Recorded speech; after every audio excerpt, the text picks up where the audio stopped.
So, very similarly to Baby Reindeer last year, everyone is talking about Adolescence, Netflix's latest limited series that delves into some pretty hard hitting topics that criticize toxic masculinity and online culture in general. And there's still some people taking dumb conclusions from it because people who don't want to understand it will find a way to not understand it. So, if you're not familiar, Adolescence follows the story of 13-year-old Jamie Miller, a white boy from Britain who's arrested on suspicion of murdering one of his classmates, stabbing her 7 times. This show reminds me of Defending Jacob with a very different approach, where in Defending Jacob, you're following the story of a kid who's accused of murdering someone, and it's all about the mystery. Did he do it? Did he not? How far will his parents go to try and protect him?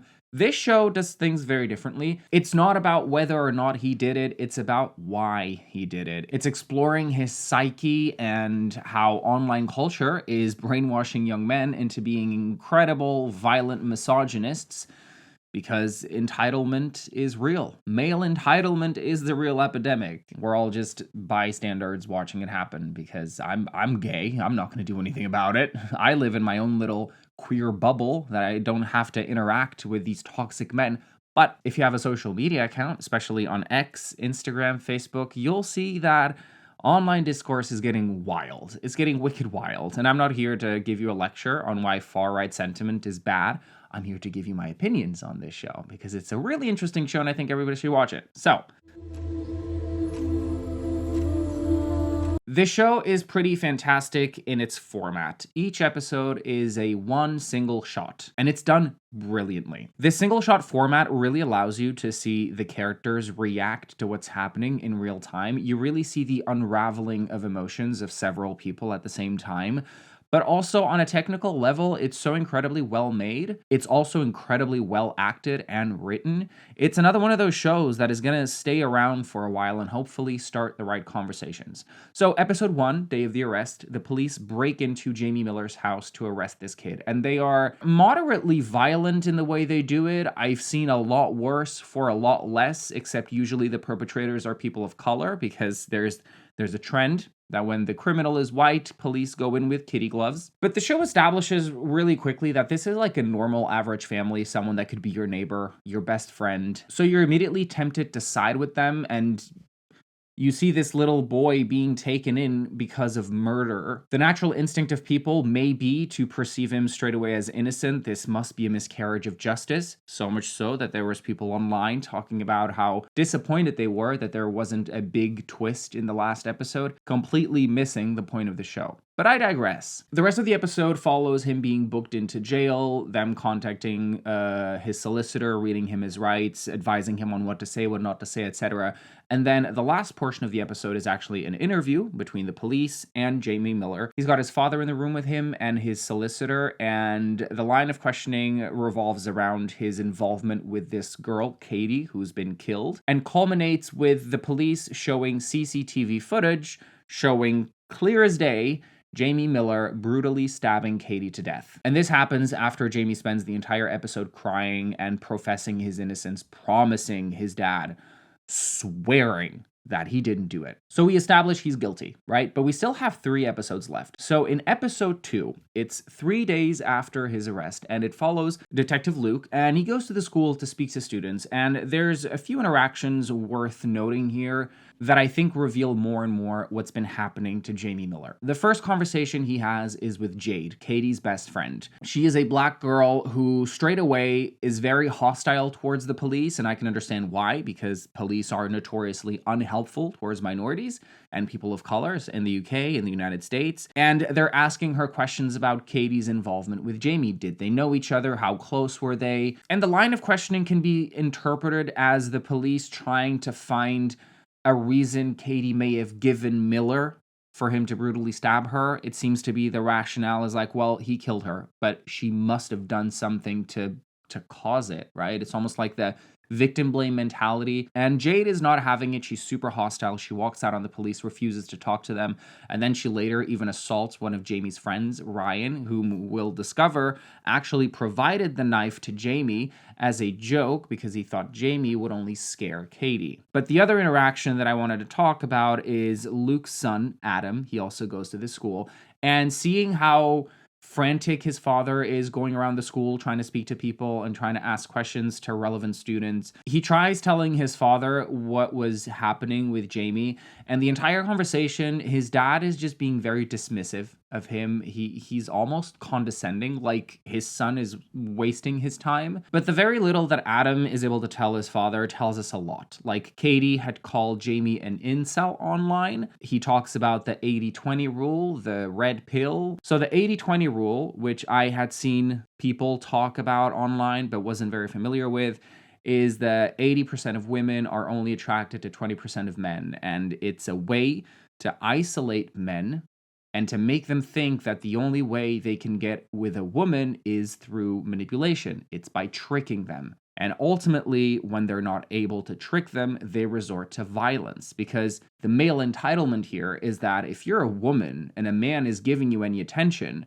you're supposed to say yes. You're supposed to enjoy the attention because it's your job as a woman to respond to male attention, whether you like it or not, because it's in your nature to want to be courted by a man. And as a gay man, I'm very happy to have grown up with girlfriends because that really gave me like a very good perspective and understanding of what they go through, but also because straight men used to bash me and call me a and beat me up and tell me to kill myself because they also don't want queer people, because queer people are also the enemy to the establishing rule of man controlling woman. So this red pill thing, I don't know if you've seen it or not, but you know how in The Matrix he takes the red pill to wake up and realize that his reality isn't actually in the Matrix, but he's actually in those pods being farmed for his electricity to power the machines? Well, that was a trans allegory of people rejecting societal norms, societal standards that tell you if you're born with a penis, you're meant to be a man's man, a masculine man, and if you're born with a vagina, you need to be a girly girly. And it doesn't just apply to trans people, it applies to anyone who refutes the norms society imposes on you the moment you're born. Before you're even able to develop a consciousness or personality, society is already telling you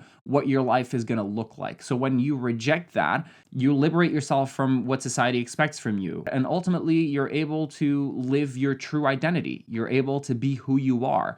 But the manosphere believes that the red pill is actually rejecting wokeness, rejecting respectability politics, because you're a man. You're not meant to be respectful. You're meant to own shit. The world owes you something because you are an alpha. You are at the top of the social food chain. Therefore, you shouldn't have to follow these rules society imposes on you. You shouldn't have to be respectful to minorities. You shouldn't have to avoid certain words or slurs because they're harmful to others. Because that's weak. And men who are men aren't weak. They are strong. And I laugh about it because I find it genuinely funny, but I also recognize how harmful this rhetoric is online, how harmful it is for young men to be pushed these notions when they're alone in their bedroom, when they're so impressionable that there are these men online telling you, no, you have to take it with violence. You have to use your power as a man to show them you're the boss. But I'm getting ahead of myself. Episode 2 also shows us the state of public education in the UK, schools, right? And dare I say, it's not just in the UK, it applies to many other countries. I remember growing up, I haven't been in high school in over a decade. Oh my God, I'm getting old. But I am from the time when male colleagues of mine would sexually harass girls between classes all the time. And girls had no choice but to play along, to placate their egos, because if they dare to speak up, they'd be humiliated and told it's not that big of a deal. You're being dramatic. It's just boys being boys. And if that was happening over a decade ago with no Andrew Tate online telling men that women are meant to be their slaves, I can only imagine what is happening today. Because we expect the age of the internet to usher in more education, more knowledge, when all it's doing is normalizing harmful behavior because it gives a platform to anyone and everyone who dares go online and say shit. And with social media platforms removing their hate speech guidelines, it's a free-for-all. Like, there's been some experiments online of people creating a new account, for example, on X.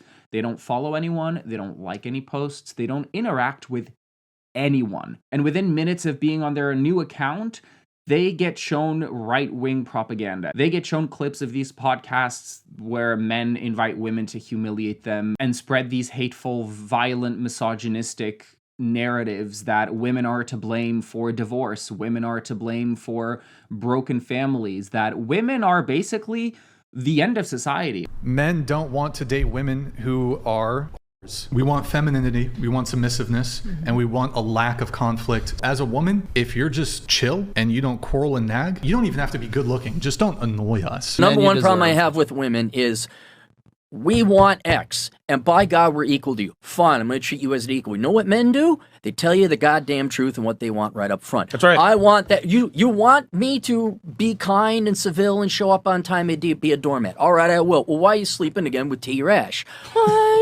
Something happened. If a man gets custody of a kid, he's not going to say, I'm going to use this kid as a pawn. True. But watch what the women do. That kid becomes some kind of game.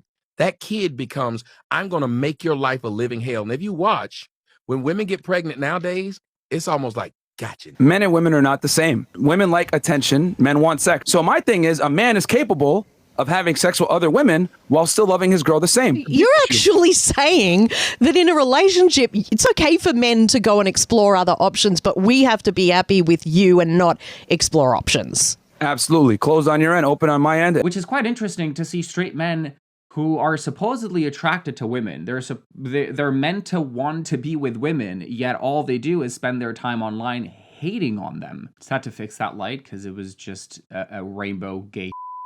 Episode 3 happens 7 months later, and this is arguably the best episode of the series. It was also the first one to be filmed, and remember that each episode is one shot. The boy who plays Jamie Miller, this actor, this was his first ever acting job, and this was the first ever episode they filmed, so this is basically his first time on screen. So I want to give props to this kid for the performance of a lifetime. This was actually incredible. And it follows a psychologist who's interviewing Jamie at the training center he's being held until his court date. And the psychologist is there to basically make a mental health assessment for the judge by the time he goes to court. The conversation starts with Jamie being very chill, very relaxed, very normal looking. He doesn't seem to be remorseful. He doesn't seem to be violent. He doesn't seem to be belligerent. He genuinely seems to just be there for a nice little chat with Brianni. He's clearly very intelligent, and as soon as she starts asking him questions about masculinity, what he thinks of masculinity,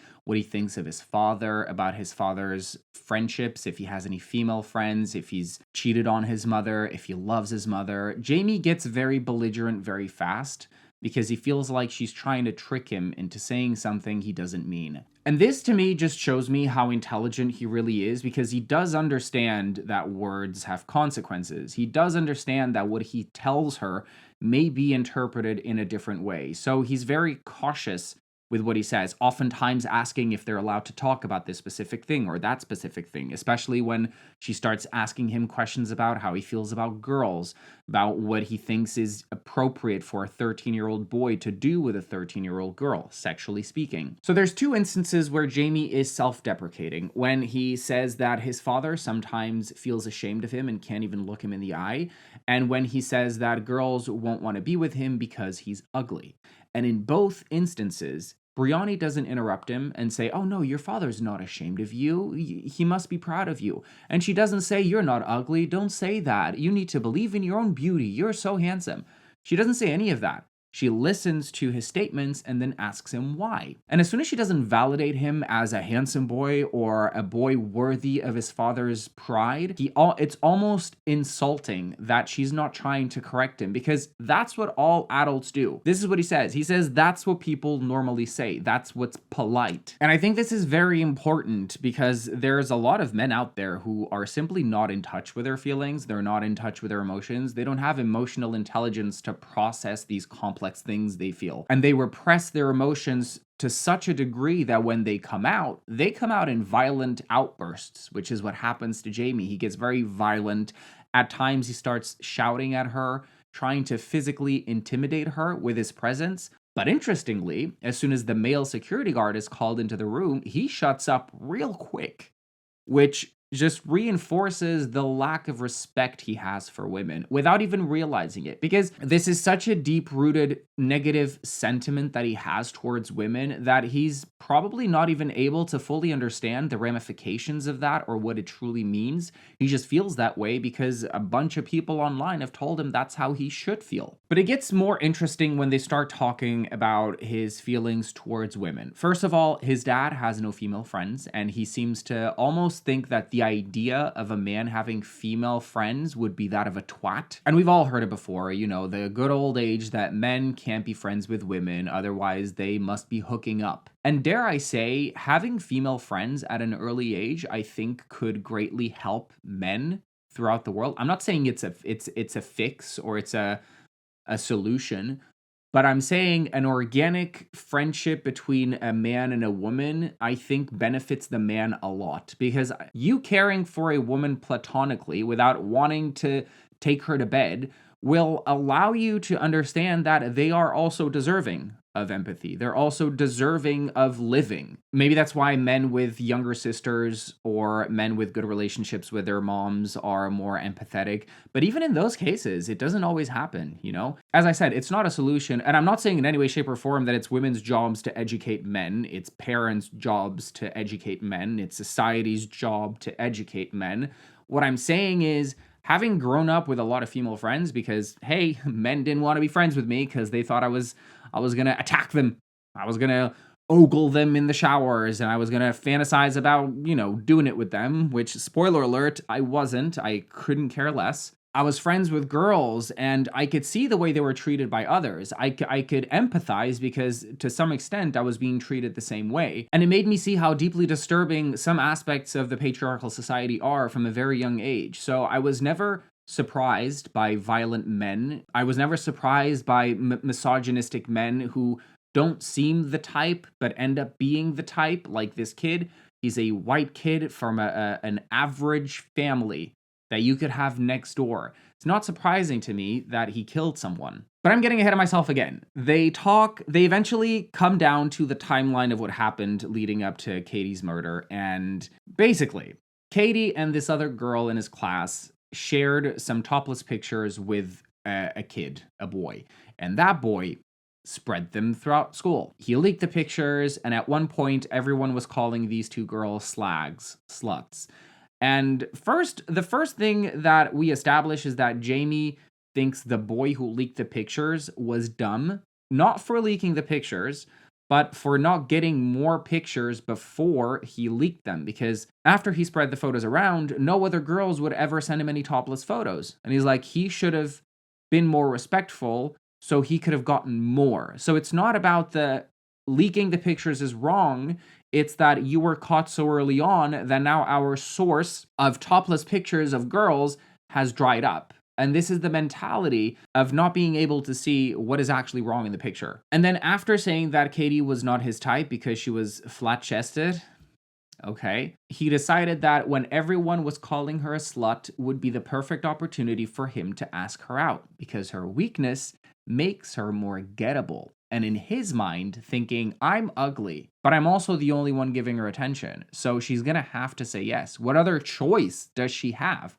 You know, like what other choice do women have but to fall in line for any man that gives them a little bit of attention? Again, male entitlement coming into play. And her answer was laugh in his face and say, I'm not that desperate, which fair play. She probably saw right through him and realized that he was only doing that because of the topless pictures. He says that he asked her out, but we don't know exactly what words he used or how he presented that offer. What did happen was Katie left a few comments under his pictures with, I guess, emojis that somehow imply that he's an incel or that he's a part of these groups of incels. He goes on to explain the emojis and their meanings, and I never felt so old. I think in episode 2, there's also Adam explaining to his father that an orange heart has a different meaning from a green heart and a black heart and a red heart, and I'm just... What? Do y'all miss when hearts were just red? That's it. Like no extra colors to to add meaning. Jamie then calls Katie a bullying and repeatedly asks Brianni if she agrees that she was a bullying It's almost like he's looking to validate his actions. Like, I did this because I had to, because she was a she deserved it. She had it coming. Even though he never admits to killing her. He says that you can't trust footage nowadays because it can be digitally altered. I feel like that's going to be the defense in the future, that any digital proof, any video proof of any crime is going to be like, well, actually, AI could have done that. It wasn't me. So, you know. But the most disturbing part of the conversation is when he tells her that he didn't touch her. He could have. He could have touched any part of her body. And this is in the aftermath of the sexual conversation of what is appropriate to do with a girl at that age, like what parts you can touch and what parts you can't, where he says that if you're boyfriend and girlfriend, it's acceptable to touch anywhere over the clothes and sometimes under the clothes too. So when he says that he could have touched her, but he didn't, and then states that any other guy would have done it, but I didn't, therefore I'm a good person. It's scary because, you know, it's that defensive, I could have done much worse, but I didn't.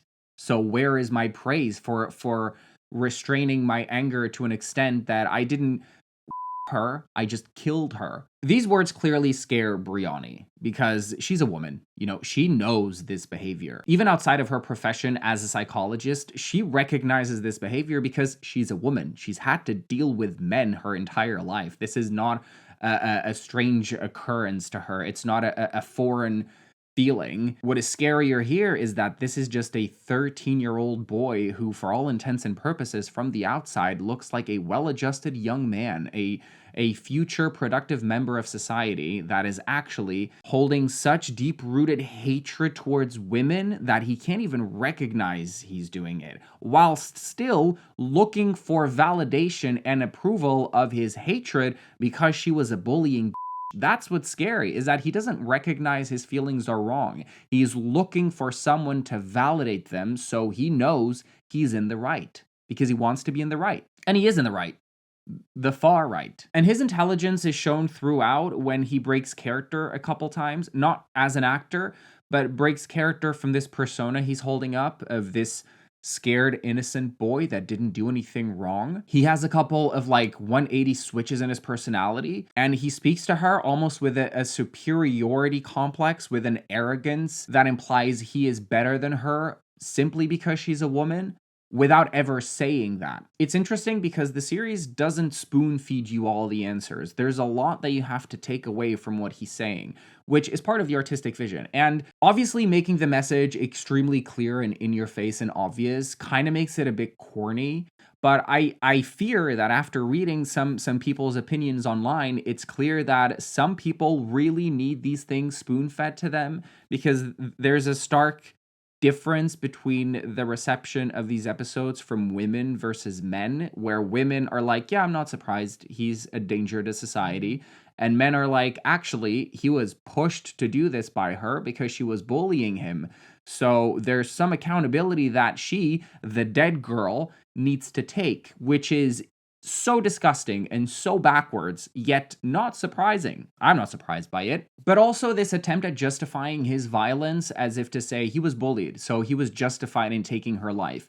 Well, guys, I was bullied a lot, right? Because, you know, I'm gay, it's like a rite of passage. And I was bullied relentlessly online, offline. I was beat up. I was harassed every day. I was harassed by teachers, faculty members who were there to teach us, and they would still take digs at the gay boy in their classroom who was the top student. I was the top student in every class I've ever been, and yet I was also the target of harassment and bullying, not just by other kids, but my own teachers. And you know what I did with all that anger? I attempted to take my life several times. I didn't go out and stab someone out of revenge and out of anger or entitlement. I wanted to take my own life. And that's an unfortunate reality that a lot of people know of.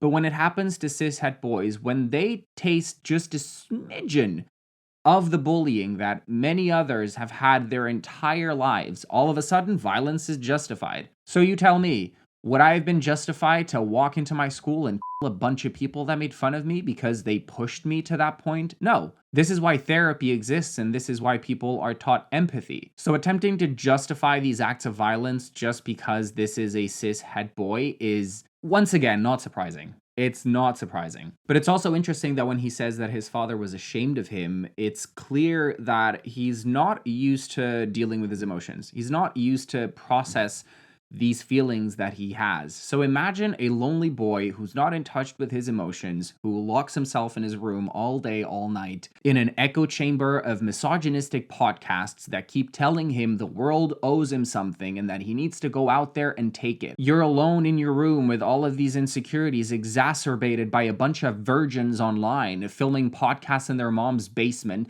men who have never met the consensual touch of another woman, telling them what life is all about and how society is chastising men simply for being men and for their nature, for their biological nature of being superior to women. Of course, they're going to be radicalized. They're so impressionable at that young age. Kids are like sponges. They absorb the knowledge you give them. And if the only knowledge we have online right now is right-wing media telling men that they are above everyone else, that's what's going to happen in real life. They're going to grow up to be misogynistic, violent who end up in jail. And once the psychologist tells Jamie that this is going to be their last session, he has another full-on meltdown.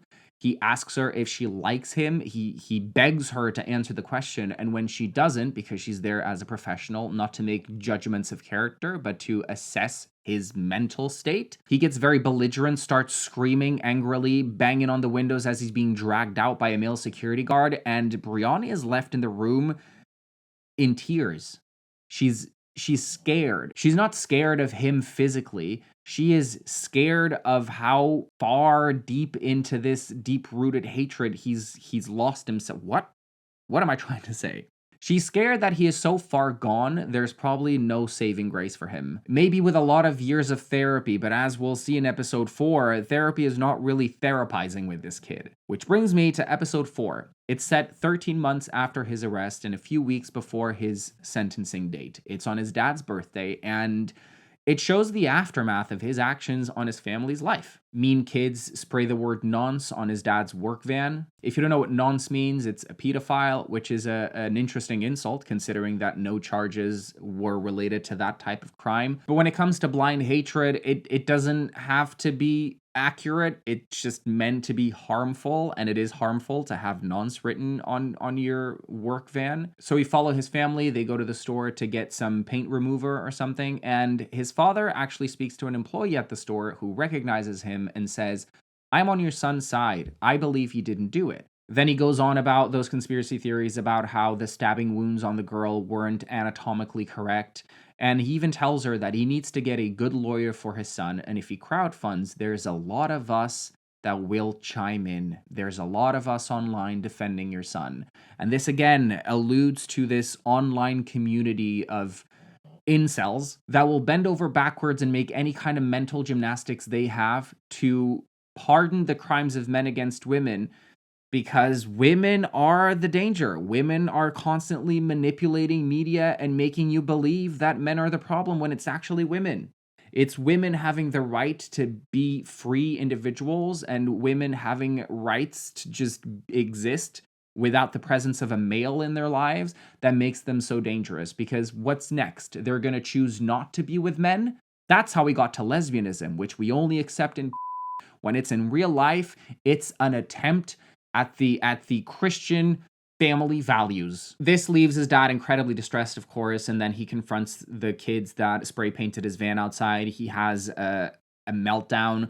He throws the paint at his car, like haphazardly covering the word, and then as he's driving home, his son calls from the training center, and he thinks he's only talking to his dad, and he wishes him happy birthday and tells him that he's decided to change his plea to guilty. And he asks his father how he is, etc. But when his mom and his sister chime in, you can really tell the difference in how he talks to the women in his life and his father. With his father, he's a lot more apologetic, a lot more interested in how he's feeling, a lot more empathetic. But when it comes to his mom and his sister, he's almost dismissive. He doesn't really ask them how they are, how they're doing. It's more so like pleasantries, which just goes to show that 13 months of therapy And he's still not over this deep-rooted hatred and mistrust of women, which is so sad. Then his parents are seen talking in their bedroom about where they've gone wrong. His father talks about how he tried to get his son into soccer and then boxing, and he was just not good at it.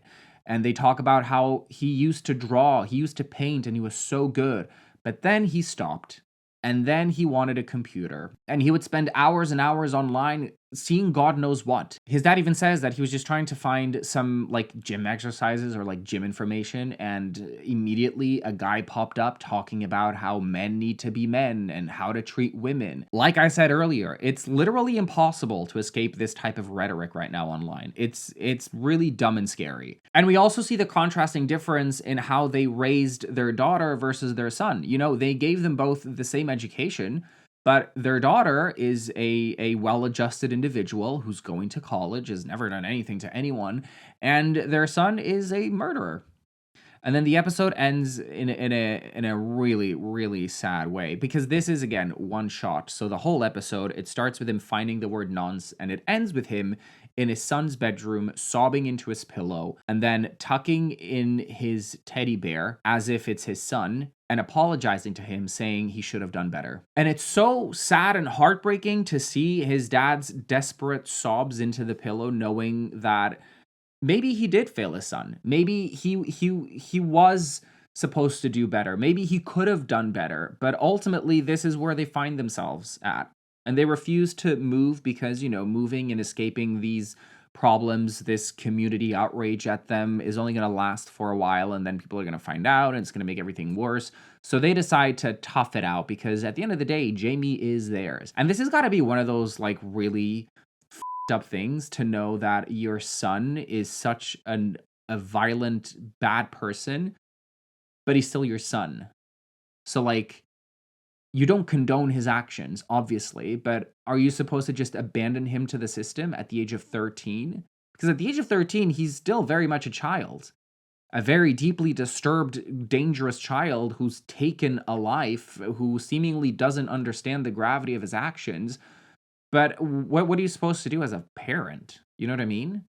That's gotta be really f***ed up. Now, I'm not the best person to tell you why the far-right sentiment is spreading so much online. I would recommend you watching Hassan. He's a political commentator of the US, and he talks ad nauseum about this, and he's very, very good with his assessment of things. He explores like the media discourse of the far right and the media discourse of the left, and he's really able to break it down in digestible parts because he's in that world all the time.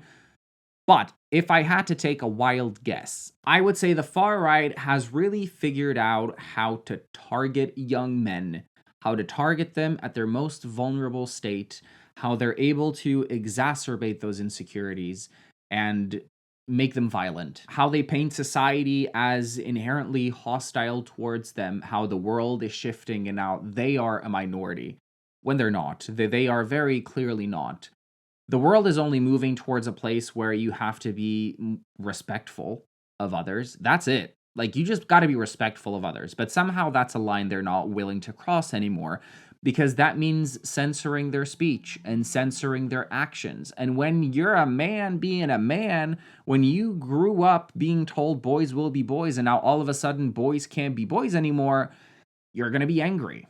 And you're going to spread that hate online, and there's nothing that sells more than outrage, than rage bait. And they use inflammatory language, and they make it sound cool. And then there's also these podcasts where they just interview women with the sole purpose of humiliating them. The whole "what's your body count" question is just like has been done to death, and I'm sick of seeing it, and I'm not even looking for it in my algorithm. You see conversations of right-wing influencers saying that no-fault divorce is bad and it should be banned. No-fault divorce is like the only thing keeping women from being trapped in abusive marriages and abusive relationships. And if you end that, you're benefiting abusive men with power trips, with hungry power trips, with the inability to recognize that other individuals may have some agency of their own. You're allowing men to no longer be respectful of anything, to take what they want at will, because Once again, male entitlement, the world owes them something. I also wanted to comment on the fact that they made him a regular white boy from an average family, which I think was a great decision. First, it's bringing out the racists, right? People online are already saying that this is an anti-white show, especially because they made the detective black, and that's clearly propaganda, which just the mental gymnastics some people will attempt to justify their hatred. But also, I wanted to touch on the fact that in my personal experience, my bullies weren't kids from broken homes, kids with abusive parents or abuse at home. My bullies were standout students. Their parents were pillars of the community who went to church every Sunday and preached the good word of empathy and kindness. The teachers loved these kids. They had friends galore, and now they're all thriving in life because they maintained that good kid persona to hide the fact that they were bullying monsters. From technical prowess to great acting and a truly riveting storyline that many will completely miss the point of, Adolescence is a must-watch, I think. And I would highly recommend it to anyone, especially people with kids, because you may not realize, if you're not chronically online, how incredibly nasty the internet has become, how dangerous the rhetoric online has become, how widespread and normalized hatred has become, particularly hatred for minorities and women. The misogyny on these apps is off the charts, and I think we should all pay attention. And I think this show is an attempt at a wake-up call that I'm sure will fail miserably with many, but hopefully resonate with enough people that we can start making some changes, because it's getting stupid. And with all that said, thank you so much for tuning in. Make sure to like, comment, subscribe. Let me know down below what you thought of the series. Like, what were the details that you noticed that I may have missed in my review? Because I'm sure that a lot of people will notice other nuances and small things that really say a lot more. Like I said, it's like baby reindeer. There's a little for everyone to take away. And if your takeaway is that this is an anti-white show, then chances are you're a racist. And until next time, stay safe, stay sane, stay stupid, stay stuttering, and stay out of far-right media, because that stinks. Bye, guys.